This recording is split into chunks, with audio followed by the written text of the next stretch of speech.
आज शाम 8 बजे के बाद आज एकादशी है और इसी एकादशी के मुहूर्त में रामलला को जो टेंट में है इनको उस भगवती मंदिर में जहाँ पर यह नई मूर्ति की प्राण प्रतिष्ठा हो रही है उसी जगह ये भी जो पुरानी 23 दिसंबर 1949 से पूजित है इस प्रतिमा को ही स्थापित किया जाएगा। कल प्राण प्रतिष्ठा होनी है और प्रभु श्री राम के दर्शन के लिए सब काफी उम्मीद लगा के बैठे हुए हैं।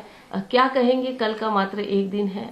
हाँ, कल उसके 16 तारीख से जो प्राण प्रतिष्ठा का अनुष्ठान शुरू हुआ है वह कल पूरा हो जाएगा और कल रामलला के 12:30 बजे प्राण प्रतिष्ठा का कार्य है वो पूरा हो जाएगा। इसके बाद में प्राण प्रतिष्ठा होने के बाद में तो रामलला स्थापित हो जाएंगे, उनकी जितनी प्रक्रियाएं हैं पूरी हो जाएंगी और प्राण प्रतिष्ठा के बाद दर्शन शुरू हो जाएगा, उनकी पूजा हो जाएगी, आरती हो जाएगी, उनका स्नान हो जाएगा।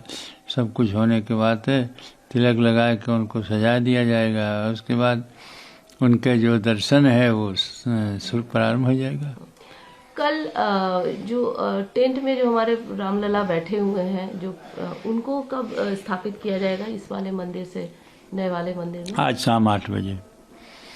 आज शाम 8 बजे के बाद आज एकादशी है और इसी एकादशी के मुहूर्त में रामलला को जो टेंट में है अस्थायी मंदिर में है इनको उस भगवती मंदिर में जहाँ पर यह नई मूर्ति की प्राण प्रतिष्ठा हो रही है उसी जगह ये भी जो पुरानी 23 दिसंबर 1949 से पूजित है इस प्रतिमा को ही स्थापित किया जाएगा। पूजा वहीं शुरू होगी। देखिए, पत्रम पुष्पम फलम तोयम जो भक्ता प्रयच्छति, पत्र पुष्प जो भी दिया जाए भगवान प्रेम के भूखे होंगे और किसी बस के भूखे नहीं होते हैं।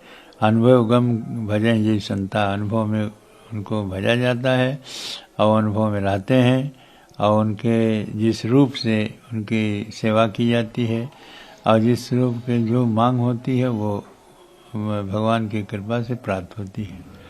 लेकिन कितना भावुक क्षण है आपके लिए, क्योंकि आपने तो बरसों का इंतजार किया और आप ही वो व्यक्ति हैं जो लगातार मुख्य पुजारी लगातार पूजा करते रहे, हर पल को देखा और आज प्रभु को उनकी जगह पर गर्भगृह में आप स्थापित करने जाएंगे। हाँ, तो ये बहुत प्रसन्नता की बात, बहुत आनंद की बात है। क्यों ये है भगवान हमारे उस में जा रहे हैं भव्य मंदिर में, वह कष्ट जो है वो कष्ट को भूल करके वहाँ जाएंगे रामलला।